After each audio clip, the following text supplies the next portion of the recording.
భారతదేశంలో సార్వత్రిక ఎన్నికల ఫలితాలను తారుమారు చేసేందుకు ఇజ్రాయెల్కి చెందినటువంటి స్టోయిక్ అనేటువంటి సంస్థ ఒక ప్రయోగాన్ని చేసిందని, ఆ ప్రయోగం ప్రకారంగా సార్వత్రిక ఎన్నికల ఫలితాలు ఉండబోతున్నాయా అనేటువంటి అనుమానాలు ఇప్పుడు సర్వత్రా రేకెత్తిస్తున్నటువంటి నేపథ్యంలో ఈ అంశం మీద మనం చర్చించుకునేటువంటి ప్రయత్నం అయితే చేద్దాం. ప్రస్తుతం మనతో పాటు ఉన్నారు ప్రముఖ రాజకీయ విశ్లేషకులు, ప్రముఖ సీనియర్ జర్నలిస్ట్ సిఎస్ రావు గారు. సార్తో మాట్లాడదాం. సార్ నమస్తే. సార్ నమస్తే. సార్, భారతదేశంలో సార్వత్రిక ఎన్నికల ఫలితాలను తారుమారు చేసేందుకు ఇజ్రాయెల్కి చెందినటువంటి స్టోయిక్ అనేటువంటి ఒక సంస్థ వారి టెక్నాలజీతో ఇక్కడ కొన్ని ప్రయోగాలు చేసింది అంటూ ఒక వార్త ఇప్పుడు సోషల్ మీడియాలో చక్కర్లు కొడుతున్న నేపథ్యంలో ఏంటి సార్ ఆ ప్రయోగాల వల్ల ఈ సార్వత్రిక ఎన్నికల ఫలితాలలో మార్పులు వచ్చే అవకాశం ఉందా? అసలు ఏం జరగబోతుంది అంటే ఏం చెప్తారు? ఒకటి ఏంటంటే, భారత ఎన్నికల ఫలితాల మీద, ప్రత్యేకించి తెలుగు రాష్ట్రాల ఫలితాల మీద కూడా మనం పలు సందర్భాల్లో ఇజ్రాయెల్ టెక్నాలజీని ప్రయోగిస్తున్నారు, ఈవీఎంలను ఏదో టచ్ చేయబోతున్నారు, ఫలితాలను తారుమారు చేయబోతున్నారు అనేటువంటి విశ్లేషణలు చేసుకున్నాం. ఆ సందర్భంగా నెట్జన్లు కూడా చాలామంది వ్యతిరేకించారు, కొంతమంది ఏమో నిజమే అని చెప్పేసి అంగీకరించారు, రకరకాల భిన్నాభిప్రాయాలను వ్యక్తం చేశారు. అయితే భారత ఎన్నికల మీద ఫలితాలను తారుమారు చేసేందుకు ఇజ్రాయెల్ సంబంధించినటువంటి స్టోయిక్ అనేటువంటి సంస్థ ఆర్టిఫిషియల్ ఇంటెలిజెన్స్ అనేటువంటి టెక్నాలజీలో కొత్త అడ్వాన్స్డ్ టెక్నాలజీని ప్రయోగించింది. ఏఐ టెక్నాలజీని ప్రయోగించి ఫలితాలని తారుమారు చేసేందుకు ప్రయత్నం చేసింది అని చెప్పేసి ఓపెన్ ఏఐ అనేటువంటి సంస్థ బయటపెట్టింది. ఓపెన్ ఏఐ అనేటువంటి సంస్థ బయటపెట్టింది స్టోయిక్ అనేటువంటి సంస్థ ఈ విధంగా చేసిందని. ఎక్కడిది ఈ స్టోయిక్ సంస్థ అంటే ఇజ్రాయెల్ సంబంధించింది. అక్కడ ఏం చేస్తుంది ఈ సంస్థ, ఈ ప్రైవేట్ సంస్థ అని అంటే, అక్కడ రాజకీయపరమైనటువంటి అంశాలని, అలాగే రాజకీయాల్లో రకరకాల కోణాలని బయటకు తీసి దాన్ని ప్రజల్లోకి తీసుకొచ్చి ప్రజల భావోద్వేగాలను వాళ్ళు అనుకున్నటువంటి పార్టీలకు అనుకూలంగా మలుచుకునేటువంటి సంస్థగా ఆ సంస్థ ఆ టెక్నాలజీ ఉపయోగిస్తుంది అనేది ఇజ్రాయెల్ నుంచి వచ్చినటువంటి ఇన్ఫర్మేషన్. అది ఓపెన్ ఏఐ అనేటువంటిది బయటపెట్టింది, అఫీషియల్గా బయటపెట్టింది. దానికి సంబంధించి కేంద్ర సాంకేతిక మంత్రులు కూడా, టెక్నాలజీ సంబంధించినటువంటి కేంద్ర మంత్రులు కూడా స్పందించారు. ఇజ్రాయెల్ ఇలా చేస్తుంది అనుకోలేదు, ఇజ్రాయెల్ అయితే ఇలా ప్రయత్నాలు చేసిందని చెప్పి కేంద్ర మంత్రులు కూడా ఒప్పుకుంటున్నారు ఇప్పుడు భారత ఎన్నికల మీద ప్రభావం చూపిస్తుందని. సో ఎవరిని ప్రభావితం చేయడానికి ఈ సంస్థ ప్రయత్నం చేసింది, ఎన్నికల ఫలితాలను ఏ విధంగా తారుమారు చేయడానికి ప్రయత్నం చేసింది అనే దాని మీద కొంత కూలంకుషంగా కూడా ఓపెన్ ఏఐ వివరించింది. భారతీయ జనతా పార్టీ బీజేపీకి వ్యతిరేకంగా అది పనిచేయడానికి ప్రయత్నం చేసింది. కాంగ్రెస్ పార్టీకి అనుకూలంగా ప్రచారం చేయడానికి ఆ టెక్నాలజీని ఉపయోగించారు అనేది ఆ నివేదికలో ఉండేటువంటి సారాంశం. ఎలా ప్రభావితం చేసింది ఆ టెక్నాలజీ ద్వారా ఇజ్రాయెల్ స్టోయిక్ అనేటువంటి సంస్థ అని అంటే, ఫేస్బుక్, ఇన్స్టాగ్రాము, ఇలా రకరకాల సోషల్ మీడియా వేదికలు ఉన్నాయి కదా, ట్విట్టరు, వీటి ద్వారా ఇప్పుడు ఎక్స్గా ఉంది కదా, ఈ సోషల్ మీడియాలో ఉండే ప్రధానమైనటువంటి వేదికల మీద ఈ టెక్నాలజీని ప్రయోగించి భారతీయ జనతా పార్టీ ప్రచారానికి సంబంధించినటువంటి అంశాలని విస్తృతంగా ప్రచారం చేయకుండా కట్టడి చేయడంతో పాటు కాంగ్రెస్ పార్టీకి అనుకూలమైనటువంటి ప్రచారాన్ని చేయడానికి ఈ టెక్నాలజీని ఉపయోగించారు అనేది ఓపెన్ ఏఐ చెప్పినటువంటి సారాంశం.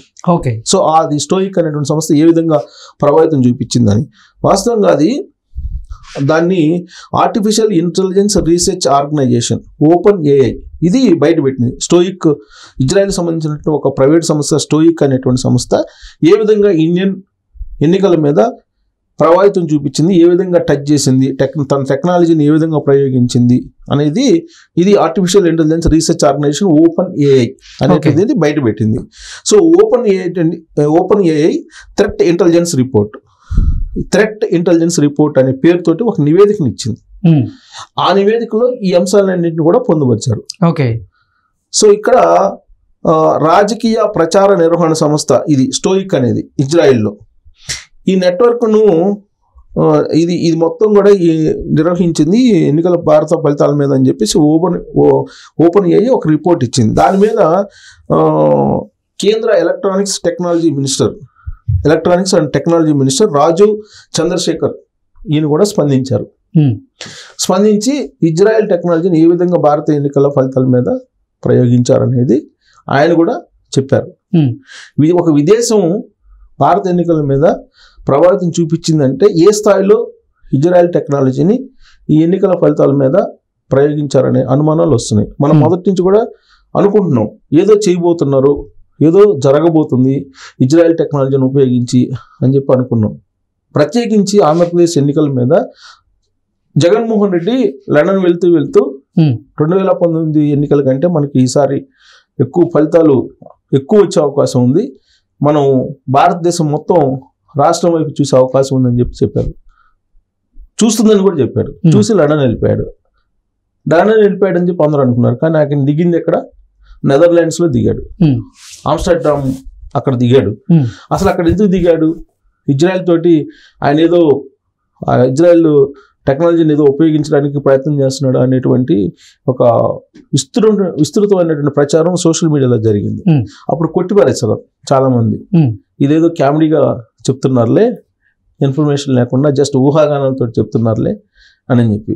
సరే, ఆంధ్రప్రదేశ్లో జగన్మోహన్ రెడ్డి ఇజ్రాయెల్ తోటి, ఇజ్రాయెల్ టెక్నాలజీ తోటి లేదా ఇజ్రాయెల్ ప్రైవేట్ సంస్థతోటి ఆయన ఏమన్నా చేశారా అనేటువంటి అనుమానాలు ఇప్పుడు వస్తున్నాయి. దాన్ని బలపరచాలా ఇప్పుడు అఫీషియల్గానే కేంద్ర మంత్రి కూడా స్పందించారు కదా. టోటల్గా అసలు భారత ఎన్నికల ఫలితాలని తారుమారు చేసేలాగా అక్కడ ఆస్ట్రాయిక్ అనేటువంటి సంస్థ పనిచేసిందని చెప్పి నివేదిక అఫీషియల్గా ఇచ్చారు కదా. ఇప్పుడు థ్రెట్ ఇంటెలిజెన్స్ రిపోర్ట్ ఇచ్చింది కదా. థ్రెట్ ఇంటెలిజెన్స్ రిపోర్ట్ అని ఒక పేరు పెట్టి ఓపెన్ ఏఐ ఇచ్చినటువంటి నివేదిక. ఇజ్రాయెల్ టెక్నాలజీ తోటి సంబంధం జగన్మోహన్ రెడ్డికి ఏంది అని అంటే, ఇజ్రాయెల్ టెక్నాలజీని ఉపయోగించే కదా ఇక్కడ ఇల్లీగల్గా తెలంగాణలో కేసీఆర్ ఫోన్ ట్యాపింగ్ చేయించింది. అది ఆల్రెడీ ఇన్వెస్టిగేషన్లో బయటపడుతుంది కదా. ఇక్కడ కేసీఆర్ ఏం చేశారో అక్కడ జగన్మోహన్ రెడ్డి కూడా అదే చేస్తారు కదా. అంటే ఇజ్రాయెల్ తోటి ఇల్లీగల్గా ఇజ్రాయెల్ తోటి డీల్స్ చేశారు అనేటువంటి అనుమానాలు ఉన్నాయి కదా ఇప్పుడు. మరి అలాంటప్పుడు జగన్మోహన్ రెడ్డి ఏదైనా చేస్తారు. ఇవాళ సోషల్ మీడియాలో ఫోటోలు వస్తున్నాయి, వెళ్ళేటప్పుడు ఫుల్ లోడెడ్ విమానం వెళ్ళిందంట, ఫ్లైట్ ఫుల్ లోడెడ్ మొత్తం నింపుకొని వెళ్ళారు విమానంలో. వచ్చేటప్పుడు 2 సూట్ కేసులతో వచ్చారు. మరి ఫుల్ లోడెడ్గా వెళ్ళినటువంటి విమానం వచ్చేటప్పుడు 2 సూట్ కేసులతో ఎందుకు వచ్చినాయి? అసలు ఫుల్ లోడ్ చేసుకుని ఏం తీసుకెళ్లారు? వచ్చేటప్పుడు 2 సూట్ కేసులతో ఎలా వచ్చారని చెప్పేసి ఇవాళ సోషల్ మీడియాలో ఫోటో వైరల్ అవుతుంది. అంటే ఇజ్రాయెల్ టెక్నాలజీని మనం ఊహించలేం, అది ఏ స్థాయిలో ఏ విధంగా అడ్వాన్స్డ్ ఉందో. ప్రపంచవ్యాప్తంగా ఉండేటువంటి అన్ని దేశాల కంటే అత్యాధునికమైనటువంటి టెక్నాలజీ ఇజ్రాయెల్లో ఉంది. టెక్నాలజీని మనం కనుక్కోవటం, దాన్ని ఉపయోగించడం కూడా కష్టంగా ఉంది. వాళ్ళ కనుక్కోవడం తర్వాత సంగతి, దేవుడు ఎరుగు. మనం దాన్ని ఉన్నటువంటి టెక్నాలజీని రైట్ వేలో ఉపయోగించలేనటువంటి పరిస్థితిలో మనం ఉన్నాం. కాబట్టి టెక్నాలజీని ఏ స్థాయిలో ఏ ఎండ్లో ఉపయోగిస్తారో కూడా మనకు తెలియదు. పైగా ఈయన లండన్ వెళ్తూ ఐపాక్ తోటి సంబంధం లేక, ఐపాక్ రిపోర్ట్తో సంబంధం లేకుండా ఈయనే వెళ్ళి ఐపాక్కే చెప్పాడు 2019 కన్నా మనం హయ్యెస్ట్ మెజార్టీతో మనం గెలవబోతున్నామని. కాబట్టి ఈ రిపోర్ట్ రావడంతో దేశవ్యాప్తంగా ప్రత్యేకించి తెలుగు రాష్ట్రాల్లో, అందులో ఆంధ్రప్రదేశ్లో మాత్రం ఈ ఇజ్రాయెల్ టెక్నాలజీ అనేటువంటి ఒక భయం అయితే, దాని మీద అనుమానాలు అయితే పెరిగిపోతున్నాయి. దానికి అగ్నికి ఆజ్యం పోసేలా ఇప్పుడు ఆల్రెడీ ఓపెన్ ఏఐ బయట పెట్టేసింది. దాని మీద కేంద్ర ప్రభుత్వం, కేంద్ర మంత్రి కూడా స్పందించారు. కాబట్టి ఏదో జరిగింది అనేది. ఏం జరిగిందని జూన్ 4వ తారీఖు ఫలితాలు వెల్లడైన తర్వాత కానీ మనకు అర్థం కాదు. అంటే ఆ ప్రభావం ఫలితాల మీద ఉండే అవకాశం ఉందంటారు? నేను చెప్పడం కాదు కదా, కేంద్ర మంత్రి ఆయనే చెప్పాడు కదా. కేంద్ర మంత్రి చెప్పాడు కదా. వాళ్ళు ఇచ్చినటువంటి రిపోర్టు థ్రెట్ ఇంటెలిజెన్స్ రిపోర్ట్ ఇచ్చారు కదా. సార్, ఓవరాల్ గా భారతదేశం మొత్తం మీద జరిగిందా, లేదంటే కొన్ని రాష్ట్రాల్లో మాత్రమే ఈ ఏఐ టెక్నాలజీని వాడి ఎన్నికల ఫలితాలను తారుమారు చేసేటువంటి ప్రభావం అంటే ఓవరాల్గా భారతదేశం మొత్తం కూడా దీన్ని ప్రయోగించారు అని చెప్పి ఆ థ్రెట్ ఇంటెలిజెన్స్ రిపోర్ట్లో ఓపెన్ ఏఐ ఇచ్చినటువంటి రిపోర్టు. సరే, అంతలా చేశారా లేదంటే వాళ్ళకి అందుబాటులో ఉన్న చోట చేశారా అనేది తెలియదు. జనరల్గా అంతటా చేయడానికి అవకాశం ఉండదు. దొంగతనం ఎక్కడ చేస్తారు? ఎక్కడైతే దొరకకుండా ఉంటారో అక్కడ చేస్తారు, దొరికే చోట అయితే చేయరుగా. కాబట్టి ఎక్కడ చేశారు ఏంటనే జూన్ 4వ తారీఖు ఫలితాల తర్వాత అసలు ఈ థ్రెట్ ఇంటెలిజెన్స్ రిపోర్ట్ కరెక్టా కాదా అని చెప్పి మనం చూడాలి. బట్ ఆ కంపెనీతో సహా చెబుతున్నారు వాళ్ళు. ఇజ్రాయెల్లో ఒక ప్రైవేట్ సంస్థ ఆస్ట్రాయిక్ అనేటువంటి సంస్థ అనే పేరు కూడా చెప్తున్నారుగా. ప్లస్ రిపోర్ట్ కూడా అఫీషియల్గా ఇచ్చారు. దాని మీద కేంద్ర ప్రభుత్వం కూడా స్పందించింది. కాబట్టి దాన్ని మనం కొట్టిపారేయలేం కదా. ఓకే. సో June 4th ఏం జరుగుతుంది అనేది చూడాలి. Okay sir, thank you so much.